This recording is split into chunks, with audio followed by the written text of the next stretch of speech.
Ngayong gabi po ay pag-uusapan natin understanding the work of the Holy Spirit in biblical counseling. Paano ba kumikilos ang banal na Espiritu Santo sa gitna ng ministeryong ito ng pagka-counsel? At paano natin i-apply yung mga prinsipyong yun patungkol sa katotohanan sa gawain ng banal na Espiritu? Ano po? We are going to give some practical applications. Ano po?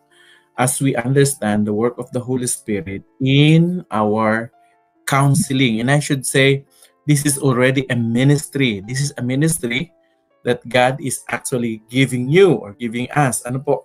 We have to consider that this is God's ministry.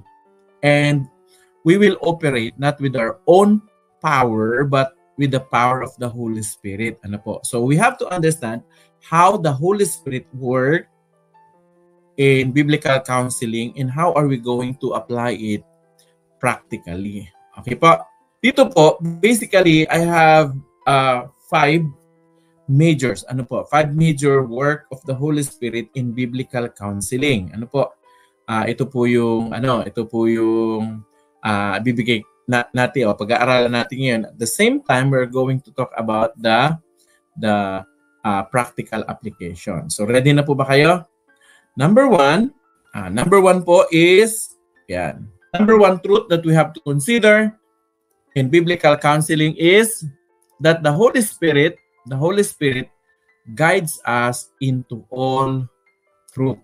Ano po? Ang banal na Espiritu Santo ang siyang gumagabay sa atin sa lahat ng katotohanan.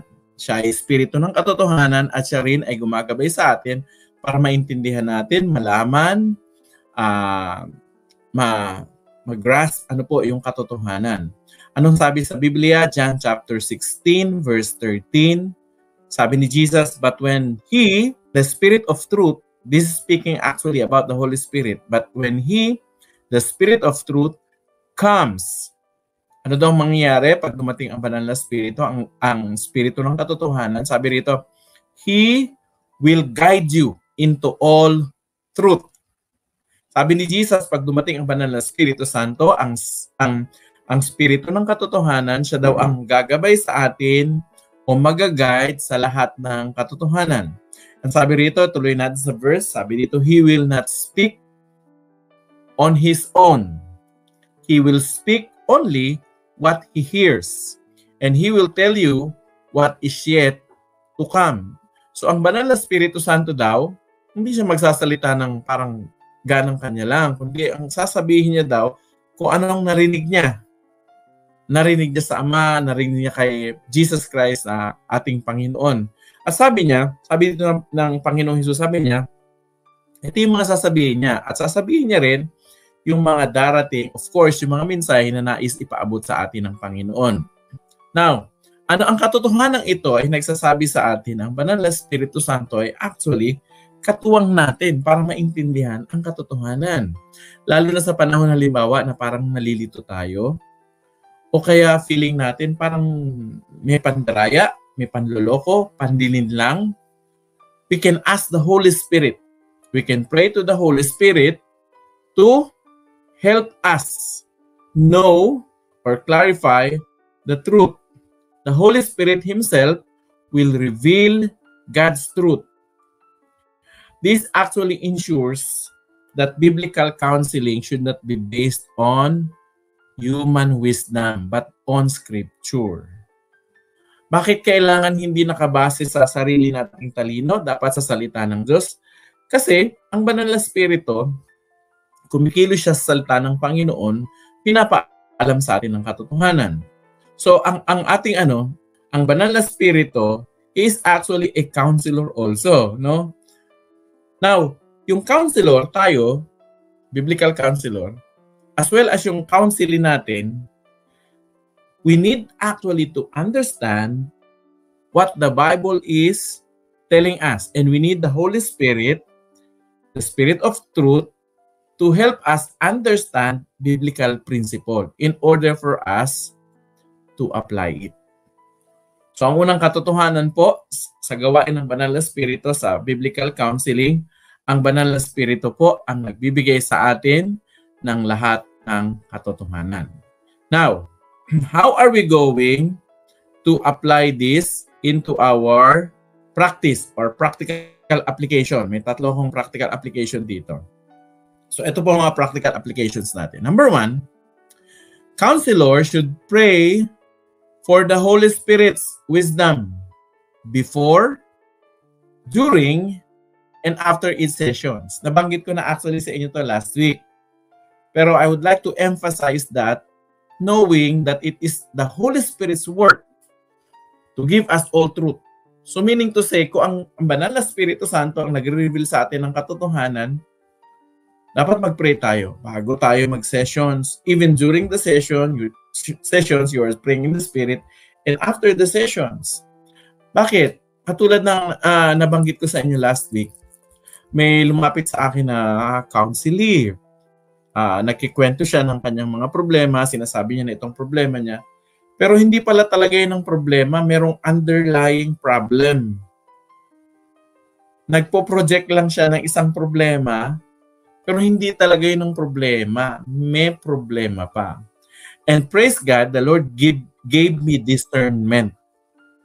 And I believe that was the work of the Holy Spirit. The Holy Spirit was the one who told me, June, ano yan, may problema pa yan. So ask more probing questions so that the person will be able to reveal himself kung ano pa yung mga underlying problems. So yun, pray. Pray that the Holy Spirit will give us wisdom before, during, and after. Pangalawang practical application. We have to encourage our counselee to seek God's guidance through personal Bible study and prayer. So during the session, yung ating counselee, isa sa mga pwede nating panghikayat o panghimo ay masabihan natin yung counselee na, alam mo, ang isa sa mga pwede kong ipayo sa iyo ay ikaw mismo. Hanapin mo ang kalooban ng Panginoon, magbasa ka ng salita ng Panginoon. Ikaw mismo, para nang sa ganon, meron siyang direct and personal revelation that he or she will get from the Bible. And you know what? The Holy Spirit uses the Bible, the Word of God Himself, to what? To help the person understand what is the solution. What are the possible steps to a solution so that he or she will be able to break free from the problem or the bondage na maaring kinakaharap niya. Nakanya? So, since we understand that the Holy Spirit is working, so let's encourage our counselee, yung taong yun. Kasi may mga may mga counseling na hindi lang isang session. Meron siguro yung mapababaw lang na problema, naguguluhan lang siya. Pero may mga sessions na isa, dalawa, ilang beses. So during that time, you can encourage the counselee na seek God's guidance through personal Bible study and prayer. Number 3, since we understand that the Holy Spirit guides us into all truth, we have to use the Scripture or the Bible as the foundation for addressing life struggles, trusting that the Holy Spirit to illuminate its meaning. Ano ibig sabihin yan? Ang gagamitin natin na pampayo ay hindi lang yung sarili nating hindi yung sarili nating dunong, kundi yung sinasabi ng Bible. Kasi naniniwala tayo na ang salita ng Diyos ay makapangyarihan. Kaya niyang magbago ng tao, kaya niyang linisin yung mga maruruming isip, kaya niyang tuwirin yung baluktot ng utak o yung mga rason na hindi tama. That's why whenever we give advice to the person, we use Bible. We use the Scripture. And we says, oh, what do you think the Lord is telling you? So ang ginagawa natin, pwede mong pabasa sa Kanya, o sis, sinasabi mo patungkol halimbawa, sa hindi ka makapagpatawad. Maybe you can cite one of the verses tungkol sa pagpapatawad. Pabasa mo sa Kanya. Sabihin, what do you think the Lord is telling you in that verse? Kanya, we trust that God's word is powerful and the Holy Spirit can use that word to illuminate, meaning to say, give more light and understanding dun sa kanyang kalagayan. Okay? Why? Because we know that the Holy Spirit is the Spirit of truth. So ang gagawin niya, dadalhin niya talaga sa totoo, sa tama. Marami sa mga problema natin ay dahilan sa pagkakadaya. Halimbawa, lumapit, may karelasyon na hindi asawa. Anong sasabihin niyo? Kasi mahal ko na ito. Di ba? So, totoo ba yon? Hindi. Pandarayan ng demonyo, ng diablo yun. Kasi may asawa na siya eh. Hindi na siya pwede. So, ang gagawin ng demonyo, gagawa ng kung ano-anong pandaraya. O kaya, didimlan yung kanyang kaisipan, yung kanyang reasoning.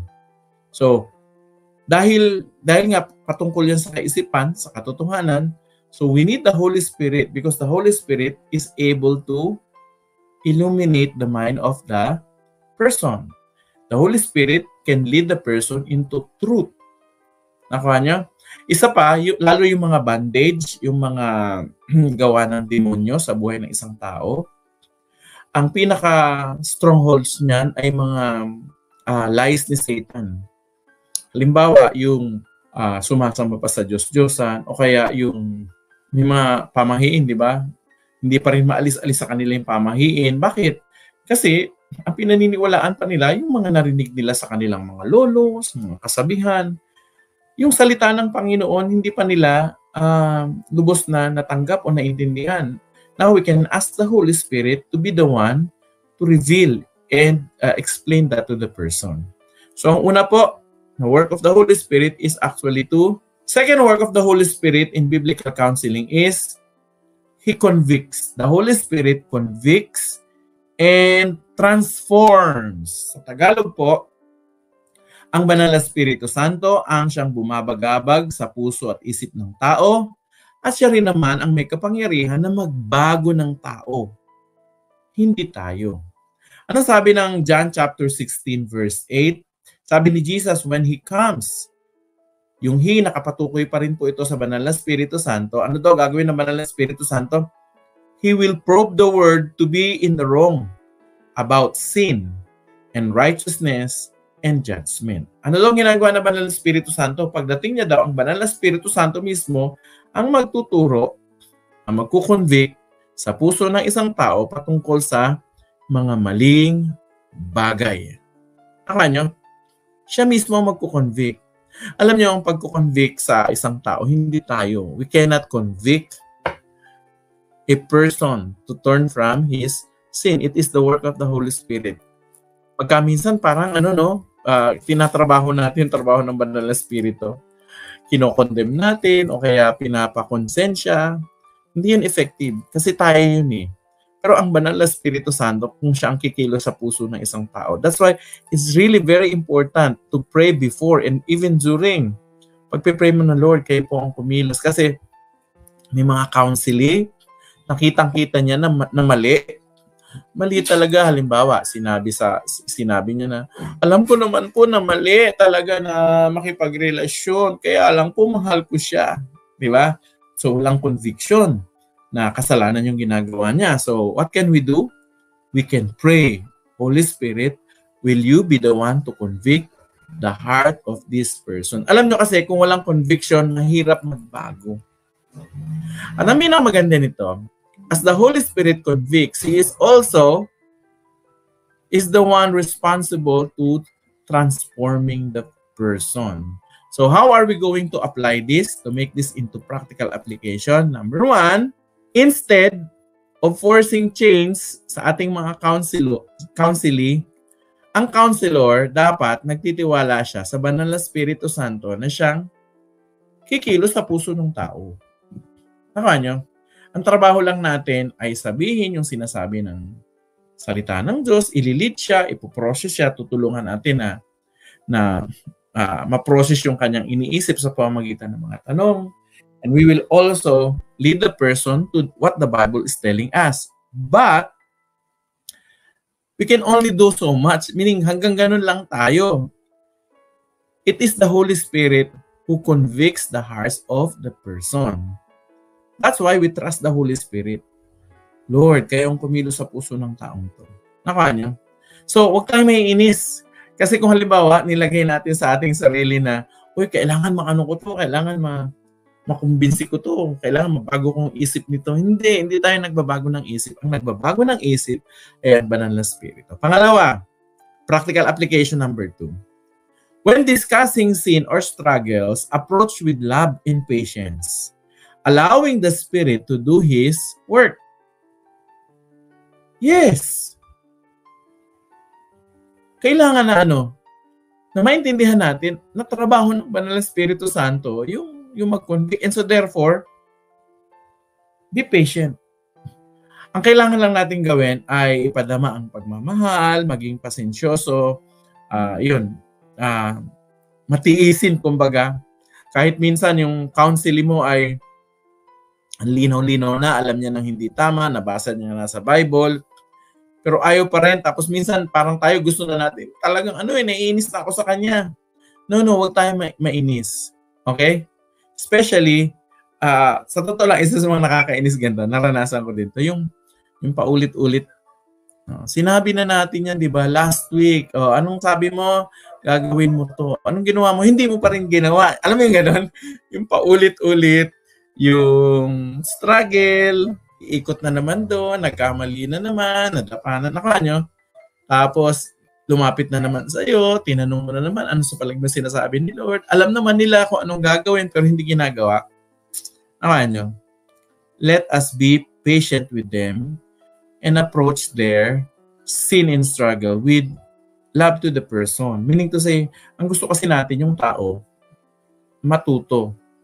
So we're hoping that by our love and patience, the person will be able to give way to the Holy Spirit. Actually, tayo rin, nagbibigay din tayo sa Holy Spirit to work. Hindi tayo ang nagbabago. Tandaan niyo po ito, hindi tayo ang nagbabago doon sa tao. Wala tayong kapangyarihan na gawin o baguhin ang isip o ang tao. Ang banal na Espiritu Santo, siya lang may kapangyarihan makapagbago ng isip, ng puso, ng tao. So let's trust the Holy Spirit. Number 3, practical application. We have to encourage our counselees to what? To surrender to God's leading rather than relying on their own strength. Ano ibig sabihin nito?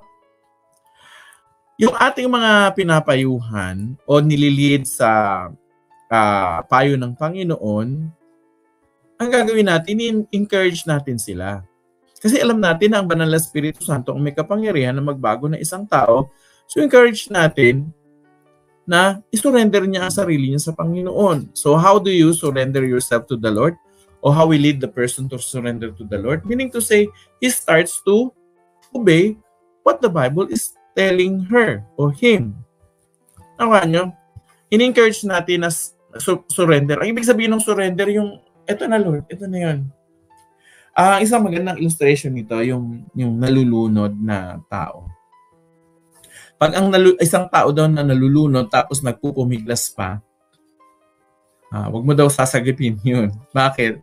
Kasi pwede kang hilahin nun pababa. Nakanyo, normally, yung mga mauhusay na lifesaver, kuhanin nila yung of course, meron silang yung lifesaver mismo. No? Pero yung mga, ano tawag doon? Yung mga nagliligtas na sa tubig o sa dagat, yung mga mauhusay, kukunin nila ng lupay-pay na. Hindi patay, meaning, hindi na siya nag-struggle, surrender siya. Or, ready na siyang, mag-give way. Meaning to say, sige, hindi na ako papalag, hilahin mo na ako. So, ang gagawin nung lifesaver, hahawakan yun sa liig na gano'n, tsaka siya lalangon. Okay. So, gano'n din sa atin. Anong ibig sabihin natin? Sinasabi natin na yung tao, you know what, if you really want to change, if you really want to solve your problem, you have to what? You have to surrender yourself to the Lord rather than your own strength. Pwede nating sabihin na hindi mo rin talaga kaya yan sa sarili mo. Ako, ang dami kong mga kasalanan, mga kahinaan na hindi ko talaga kaya sa sarili ko unless I started surrendering it to the Lord. Okay? So surrender it to the Lord. Yun yung practical applications natin. So ini-encourage natin yung counseling natin. Yan ay kasi alam natin na ang Holy Spirit ang nagko-convict at nagta-transform. Okay. Number three, truth about the Holy Spirit in counseling. The Holy Spirit brings comfort and healing. The Holy Spirit brings comfort and healing. John 14 verse 26, the Bible says, "But the Advocate, the Holy Spirit, whom the Father will send in my name," ano itong gagawin ng Banal na Espiritu Santo? "He will teach you all things and will remind you of everything I have said to you." Nakanya? Siya daw ang magpapaalala, magpapaliwanag ng mga bagay na sinabi sa atin. Now, may isa pang verse yan. May isa pang verse sa Bible. Tingnan natin yung isa pa. 2 Corinthians chapter 1 verse 3 to 4.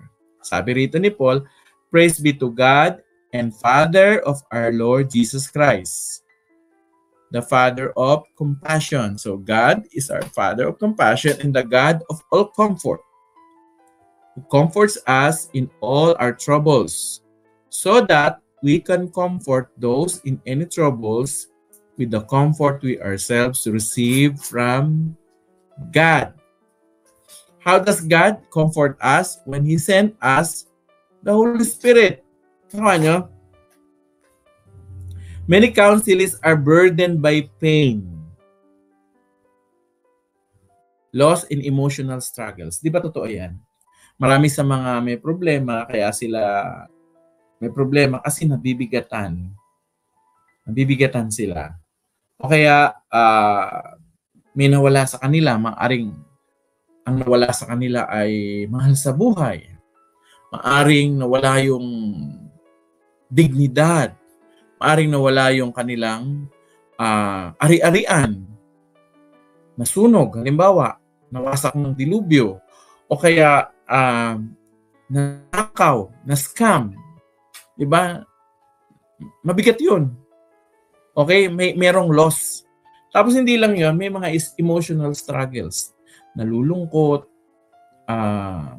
napapahiya o nahihiya, o kaya naliliit yung tingin sa sarili, ang feeling niya wala na siyang pag-asa. Ngayon, ang Banal na Espiritu Santo, ang tawag sa kanya ay comforter. Di po ba? The Holy Spirit is our comforter. He actually provides peace, healing, and assurance of God's love. Ang Banal na Espiritu Santo, nagbibigay sa atin ng kapayapaan, ng kagalakan, ng kaaliwan. Kaya nga ang tawag sa Banal na Espiritu Santo ay ang mang-aaliw. At syempre, higit sa lahat, ang Banal na Espiritu Santo ang nagpapadama sa atin, nagbibigay sa atin ng assurance na tayo ay iniibig at minamahal ng Panginoong Diyos. Now, how are we going to apply this into our counseling sessions? Tatlong practical application. Number 1, let us help our counselee to see their struggle as opportunities for spiritual growth rather than obstacles. Ano ibig sabihin yan? Yung counseling natin, tulungan natin sila na makita nila na yung kanilang mga nararamdaman na kabigatan, na pagsubok, na kawalan, kalungkutan, ay pagkakataon actually na lalo silang magtiwala sa Panginoon at sa Banal na Espiritu Santo. At dahil sa pamamagitan nun, mas magiging matatag sila.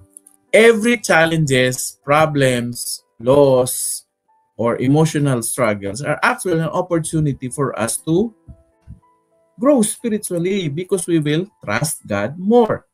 So, tulungan natin yung mga counseling natin na makita nila yon. Kasi, pag nasa gitna ng kabigatan, di ba, parang one-sided ka lang, puro kabigatan lang, puro problema, puro yun nga, yung kawalan. Ngayon, pwede natin gawin, tulungan natin, hindi natin i-deny kasi hindi rin naman tama na i-deny na sabi mo sa kanya, ay wala yan. Halimbawa, May, may narinig ba kayong gano'n? Sinabi, lungkot-lungkot ko. Laki-laki ng problema ko. Tapos ito naman, si super spiritual sister o si brother, ay wala yan kay Lord. Lahat yan, yung parang dinideny naman. Di ba parang nakakainis yun? Yung hindi man lang in-acknowledge yung feeling mo. Di ba? Ayaw natin ng ganun.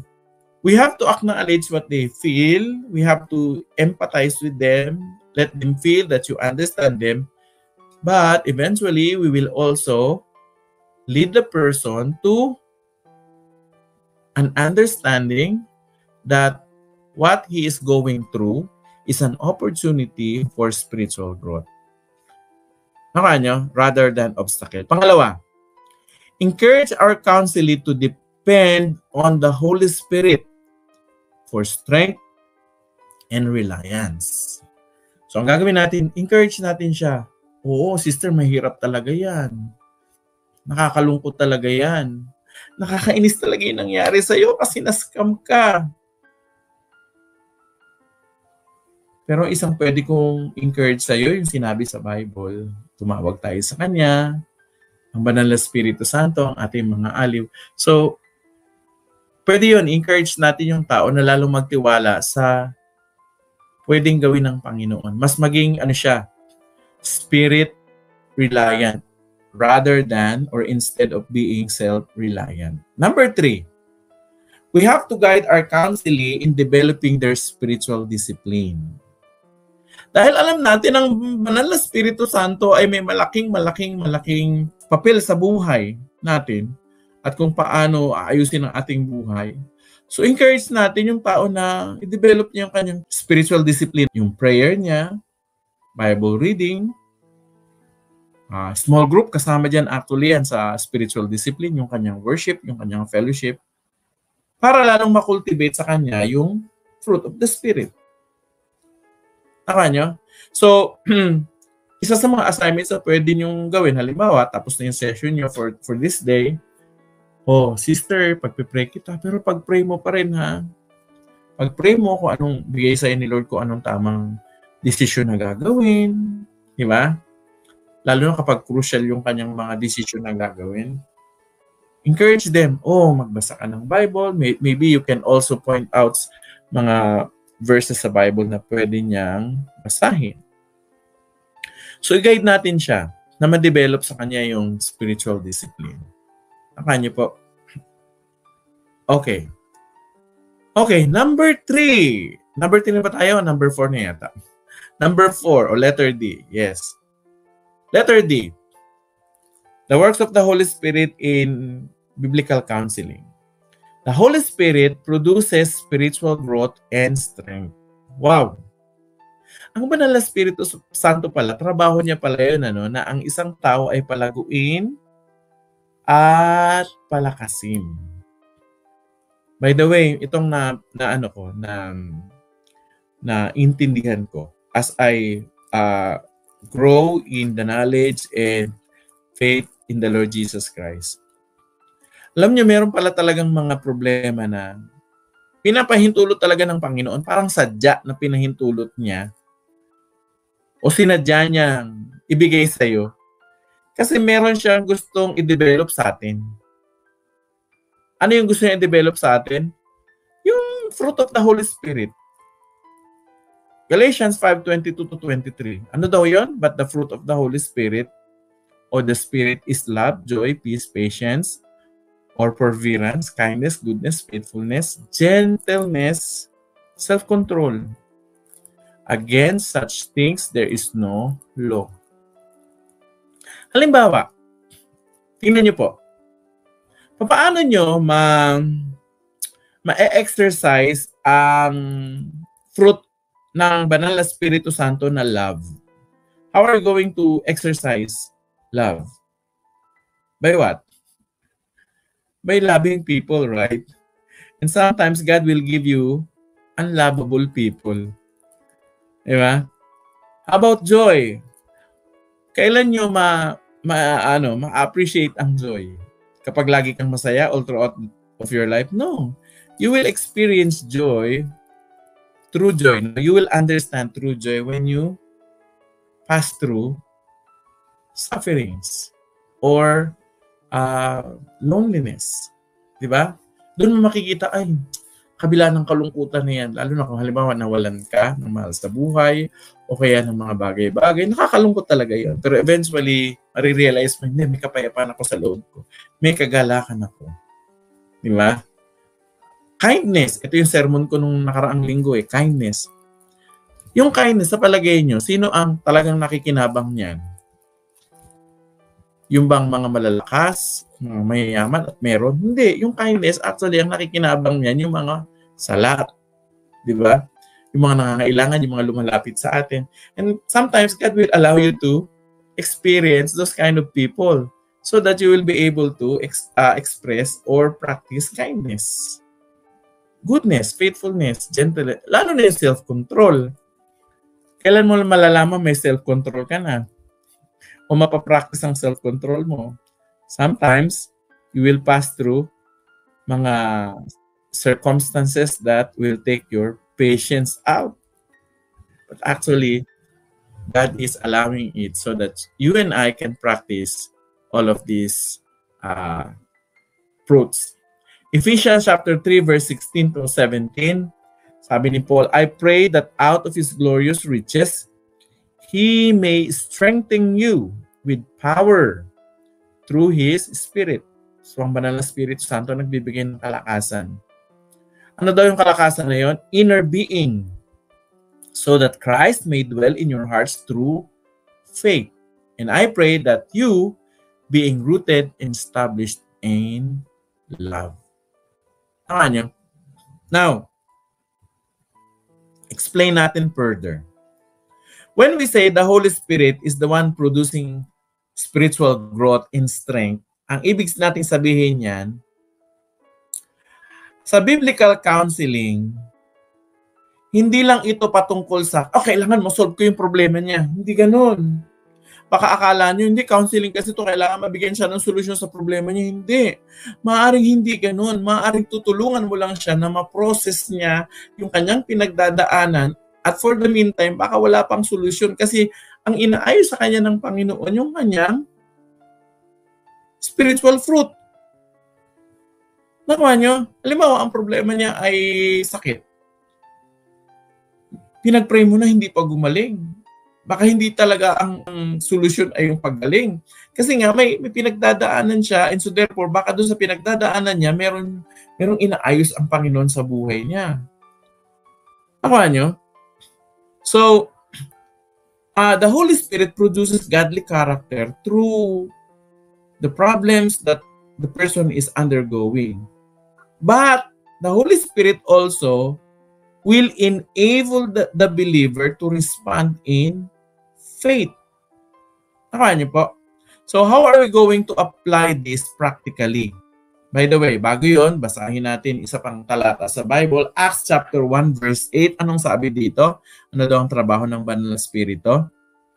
But you will receive power when the Holy Spirit comes on you, and you will be my witnesses in Jerusalem, in all Judea, and Samaria, and to the ends of the earth. Ano daw matatanggap na isang tao kung ang Banal na Espiritu Santo ay sumakanya?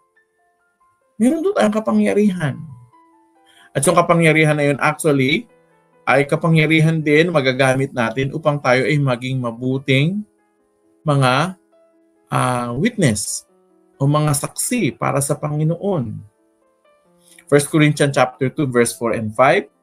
My message and my preaching were not with wise and persuasive words, but with a demonstration of the Spirit's power. Ano sinasabi ni Pablo rito? Sabi niya, alam niyo yung preaching ko, hindi ako nagre-rely sa mga salita lang, kundi sa kapangyarihan ng banal na Espiritu. So, kapangyarihan ng banal na Espiritu na kumikilos sa tao. So that, sabi niya rito, your faith might not rest on human wisdom, but on God's power. Bakit daw sa kapangyarihan ng banal na Espiritu? Para sabi niya, okay magtiwala sa dunong ng tao, sa galing lang. Kundi sa kapangyarihan at pagkilos ng banal na Espiritu. So how are we going to do this in practical application? Number 1, tayo as counselors, we should rely on the Holy Spirit for guidance in difficult situations, rather than on our own personal opinion. Halimbawa, lumapit sa'yo, may cancer, pinag-pray nyo na hindi gumaling. Naku, hindi yata natin kayang anuhin yun. Bigyan ng payo kung sa sarili nating pagkaunawa. Paano ma-explain yun medically, di ba? But we can pray to the Holy Spirit to guide us. Even our counselee, Lord, kayo magpaliwanag sa Kanya. Nakuha nyo? Kayo magbigay sa Kanya ng kapayapaan. Kayo ang mag-assure sa Kanya na sasamahan nyo siya. Number 2, we have to pray as counselors, we have to pray regularly for discernment, wisdom, and the ability to counsel with love and patience. Tayo din, katulad nga kanina sinabi ko, di ba? Before, during, and after. Kahit tapos na yung sessions, pray ka ulit, Lord, tulungan nyo nga po ako maintindihan yung mga sinabi niya kanina. Hindi ko lubos talaga malaman kung anong gagawin. Ako din, hirap na hirap. Di ba may ganun? May problema yung counseling mo, shinare sa'yo, pakatapos nung pag-share sa'yo, parang lumipat sa'yo lahat ng bigat. Di ba? Ikaw tuloy nag-alala. So, pray for discernment. Lord, ano pong dapat namin gawin? Ano palaging po ang dapat kong sabihin doon sa tao? Bigyan nyo nga po ako ng mga salita mo sa Bible. Paalala nyo nga po sa akin kung anong dapat kong gawin. So, mag-pray tayo. And let's pray for discernment also.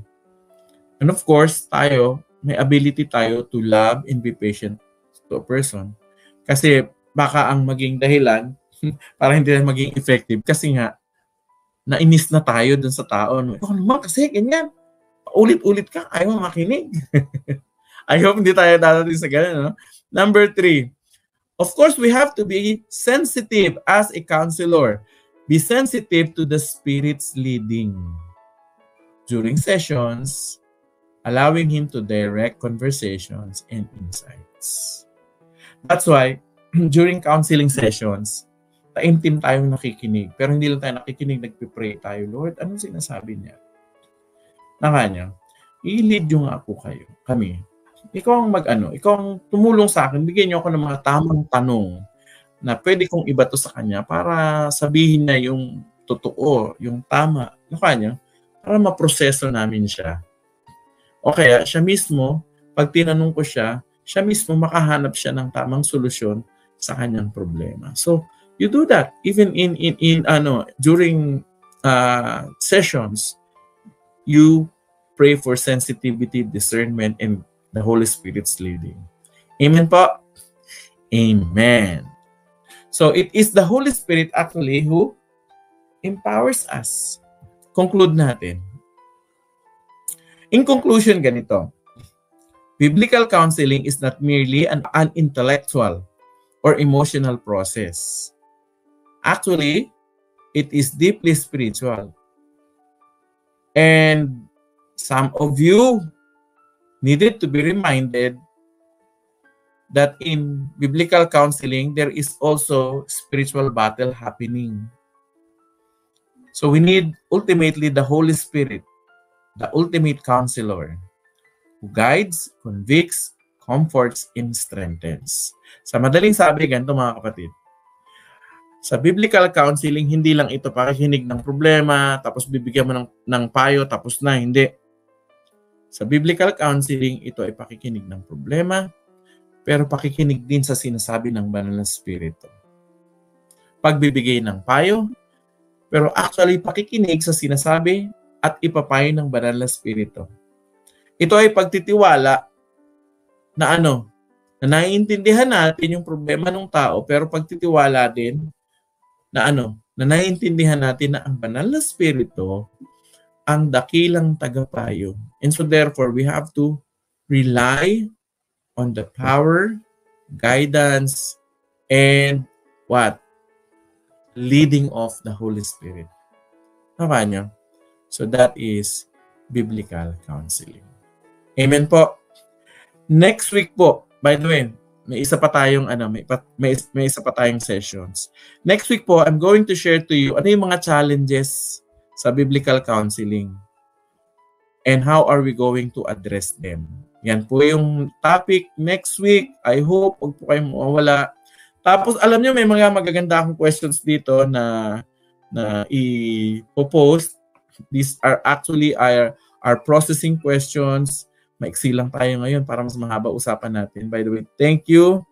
Ayan po. Ito po yung questions natin. Questions number 1, how can we recognize when the Holy Spirit is guiding our words and actions in counseling? So please share that, share your insights with regards to that question. Pangalawa po, what's some common emotional or spiritual barriers that prevents people from accepting biblical counsel? Baka meron kayong may mga idea kayo. So how can we gently help them overcome this? Considering the principles or truths that we have heard tonight. Number 3, have you ever experienced resistance when giving or receiving biblical counsel? How did you or other person respond? And what did you learn from it? Last question, how can we practically remind someone of God's promises when they are struggling with doubt or discouragement?